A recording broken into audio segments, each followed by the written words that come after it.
Today I want to talk to you about why an older adult should incorporate a strength training program into their regimen. When I worked for a physical therapy place 2 or 3 years ago, we had an older man come in there and he said all he wanted to do was work in his garden, play with his dogs, and play with his grandchildren. And that's all he wanted to do. So we set him up with a basic strength training plan to get him feeling stronger and healthier and everything else, and just generally make him more able to be independent.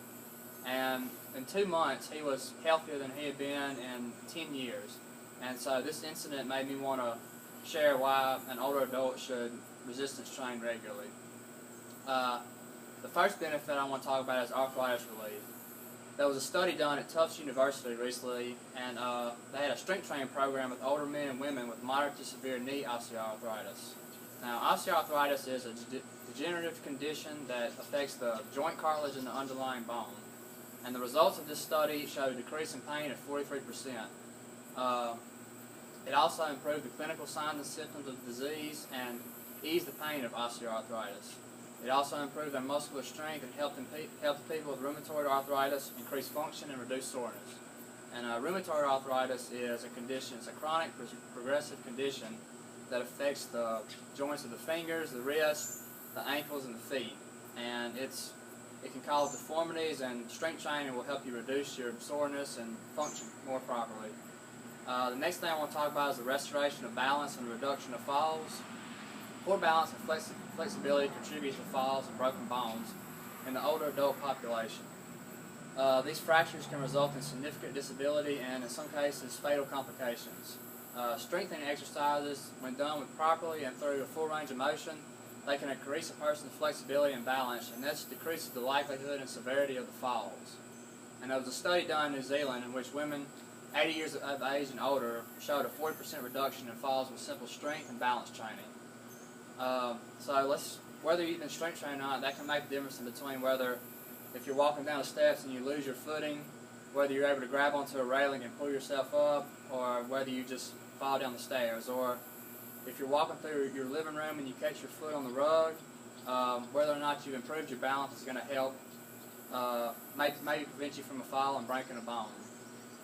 Which leads me to the next thing I want to talk about, which is the strengthening of the bone. It's pretty important for men, but it's even more important for women, because postmenopausal women could lose 1 to 2% of their bone mass annually.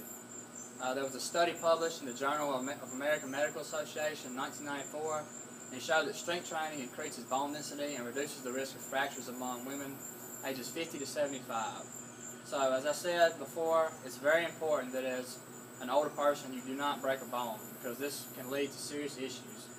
My grandma, she broke her hip, and that was it. She actually died a month later, because when you get to a certain age and you have a bad break, it can be pretty much the end. So I hate to put a negative spin on it, but that's just how it is. The next thing I want to talk about is proper weight control. Strength training is vitally important to weight control, because individuals who have more muscle mass and a higher metabolic rate are just healthier in general. And muscles and active tissue that consumes calories and stored fat uses little to no energy. So you can just be sitting on the couch watching TV and burning more calories than somebody that hasn't been strength training. And speaking of metabolic rate, it can provide up to a 15% increase in your basal metabolic rate, which is really helpful if you're trying to embark on a weight loss plan, because it's going to make it that much easier, because your metabolism is going to be revved up. Or if you're happy with the size you're at and you just want to maintain your weight, it's going to help with that too, because you're going to be able to eat more food and still stay at the same weight. Another benefit is improved glucose control. There's more than 14 million Americans that have type 2 diabetes, and this is probably due to the American diet a little bit, but type 2 diabetes is typically diagnosed after age 35. That's why it's called adult onset diabetes, and it usually occurs in heavier people, whereas opposed to type 1 occurs in thinner people, and it's usually diagnosed before the age of 20. And this is actually an increase of 300% over the past 40 years, and the numbers are steadily climbing. Diabetes is also the leading cause of blindness in older adults.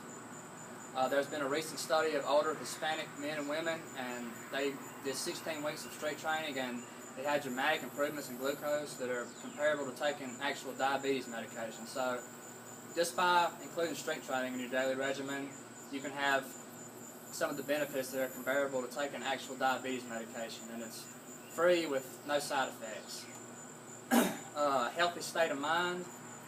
Strength training has been shown to have similar benefits in reducing depression as antidepressant medications because of endorphin production or something. But currently it's not known that this is because people feel better when they're stronger, or if strength training actually produces a biochemical change in the brain, but most likely it's a combination of the two. So after you've been lifting weights and you get to feeling stronger and healthier, this produces endorphins in your brain, which give you a feeling of well-being. So I definitely think it's a factor, definitely one of these two factors that causes it. But when older adults participate in strength programs, their self-confidence and self-esteem improves, their body fat decreases, and their overall quality of life gets a whole lot better and helps them maintain independence or regain independence. So if you've been recently out of shape and you're not able to do the things you enjoy, you'll find that with a month or maybe two of strength training, you'll be able to get out in your garden and walk your dog or play with your grandkids, or a lot of things that you might have thought you wouldn't be able to do again. And this can also reduce depression, because one of the causes of depression in older adults is losing their independence. And so another benefit I want to talk about is sleep improvement. People who exercise regularly, they tend to improve their sleep quality. They fall asleep more quickly, they sleep more deeply, they wake up less often, and they typically sleep longer than people who don't. Quality sleep, getting good quality sleep can improve your mood, reduce stress, and even help prevent obesity. And so that right there is a good reason for strength training. And sleep can also give you better health by reducing your risk of heart disease. So if you're feeling overly stressed or in a bad mood, you might just need more quality sleep, and strength training can definitely give it to you. Alright, next thing I want to talk about is healthy heart tissue, which goes back to what I was just saying, but it can also give you healthier heart tissue when you strength train, because when you have more muscle mass and you're decreasing your body fat, it makes it a lot easier for your heart to function properly. And strength training is very important for your cardiac health, because when you're leaner and have less body fat but more muscle mass, you're going to have healthy heart tissue because your heart's going to be functioning more properly. And there have been several studies that have led the American Heart Association to recommend strength training as a way to reduce the risk of heart disease and as therapy for patients in cardiac rehabilitation programs. So, as you can see, there are many benefits to strength training for your heart health, and this is especially important as you get older. And there's also some social benefits to resistance training too for older adults. You get to meet new people by participating in resistance training programs, and some people actually find it easier to work out when they're in a group setting. And it also reduces depression, because some older people, when they retire, they get in the habit of just sleeping, eating, and watching TV, and this can lead to feelings of loneliness and depression. And this is probably the main thing that leads to feelings of loneliness and depression. So by participating in a group class that has resistance training, you're able to work on your health, and at the same time you're able to make new friends and get out and be social. Alright, and I'm going to tell you about some basic guidelines for making your own workout routine, and how it's very simple to make out your own plan, and how you can incorporate it any day of the week you want. And so I'm just going to go over a few basic guidelines to show you how to do this. The main muscle groups are the chest, back, shoulders, abdomen, and arms. The exercises per muscle group. I would probably say for an older adult's beginning, 1 to 2 exercises per muscle is plenty.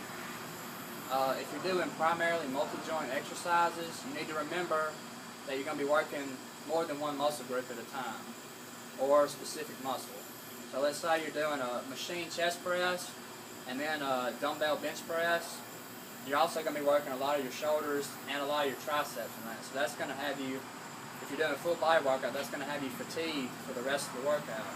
So, but if you choose to do 2 exercises, I'd recommend doing a multi-joint, and then a single joint exercise, because that's going to be less fatigue and make it to where if you want to, you can work out again the same muscle group later in the week. Some examples of a multi-joint exercise are a squat, which multi-joint exercise is when you're using multiple joints. So to squat, I'm bending at my hips, my knees, and my ankles when I go down. So that's leg press, you're bending at your ankles, knees, and hips.